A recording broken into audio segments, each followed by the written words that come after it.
Good morning, guys. I wanted to talk to you about sun safety for the babes today. It's really easy to not quite know what to do when it comes to your little ones and sun safety, so I just want to go through that with you today. Protecting your children from too much sun is very important. So whether they are playing outside or even if they're just going for an errand with you, the hot summer sun can be dangerous for children. A child can sunburn really easily, even if it's on a cloudy day, even with cloud cover.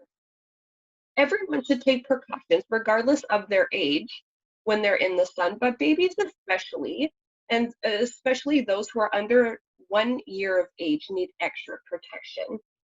So here are a few guidelines to remember when you and your babe are outside in the sun that provided by the Canadian Cancer Society. Sun guidelines. So number one is slip on protective clothing. So protective clothing along with shade is the best protection a baby can have from the sun. So it's the best protection. Protective clothing items include lightweight, long sleeve shirts and pants. So you want to make sure that the items are not too heavy that will constrict the heat for babies. Number two is slap on a hat. A wide brim hat is a great way to protect your baby's sensitive skin from the UV rays.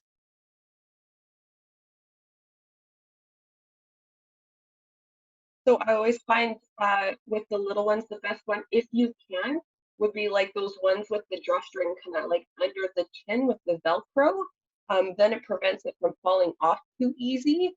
Um, Number three would be swap on the sunscreen.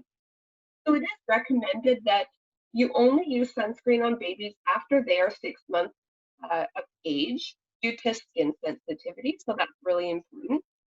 After the age of 6 months, put on sunscreen with a minimum SPF of 30. So you want to make sure that you do it 20 minutes before going outdoors. Instead of slapping it on and running outside, it's better to do it about 20 minutes before. And remember to reapply every 2 hours or after being in the water. So even if it's water resistant, I still think that it's a good practice to just kind of touch up the sunscreen anyway. To test for allergies to the sunscreen, put a small amount on your baby's wrist to see if they have any reaction. So if any reactions occur before reapplying, if a reaction does occur, do not use the sunscreen, of course, and contact your baby's doctor.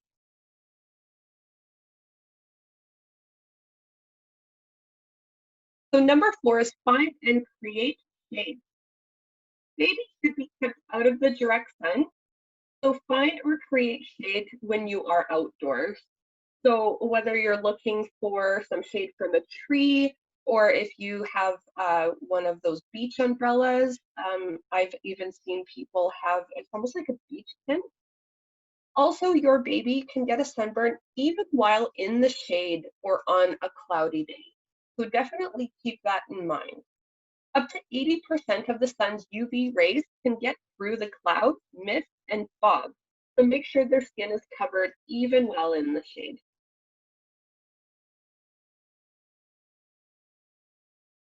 Number five is reduce sun exposure. The sun's UV rays are the strongest between 11 a.m. and 4 p.m. So try to avoid being in the sun with your baby during those peak hours of the day. Also, surfaces such as sand, concrete, and water can reflect the sun's rays onto your child's skin.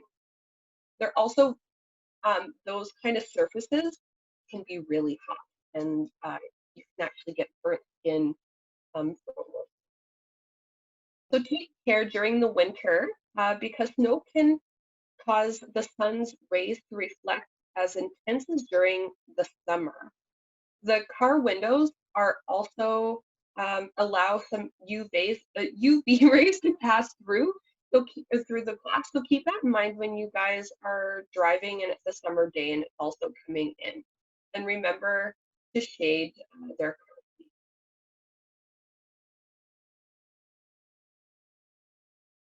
So number six is wear sunglasses.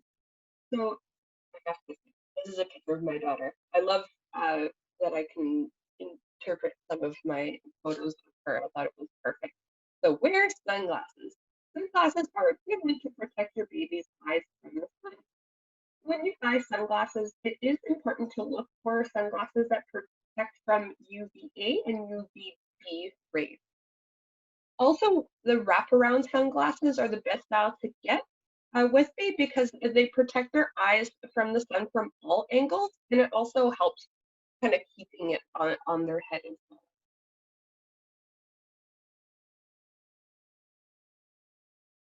So just a reminder, encourage your child to drink plenty of fluids, especially water.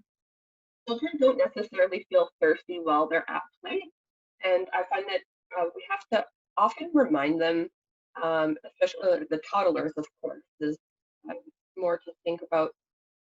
Is to remind them to drink water, even if it's just a little sip. And then, of course, you want to make sure when it comes to baby that they are old enough to have water, which would be way in the later months. So you would need to ask your doctor when it would be a good time for baby to have water, but it would be closer to 1 year old. So be alert for signs that your child is experiencing heat illness and needs to go inside. These include thirst, fatigue, leg or stomach cramps, and cool, moist skin, which can be a sign of heat exhaustion. Bring your child inside or into a cool, shady area and offer frequent, small sips of water.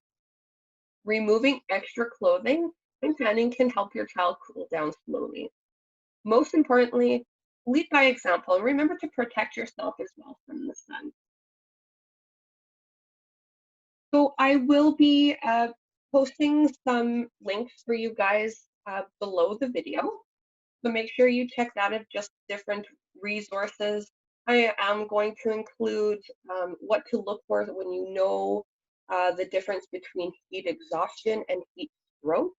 So heat stroke can be very severe uh, to the point of bringing them yourself or your child who has heat stroke to the hospital. It can include nausea, actually throwing up, and all that jazz. So I will include that just so that you guys know what to look for, even in small children. Sometimes um, it's it's hard to figure that out. So I will have that for you. So yeah, I hope that that helps you guys. If you have any questions, you could always feel free to email me or comment. But I think that these are good, quick reminders of how to have the children out in the sun. Hope you guys have a good day.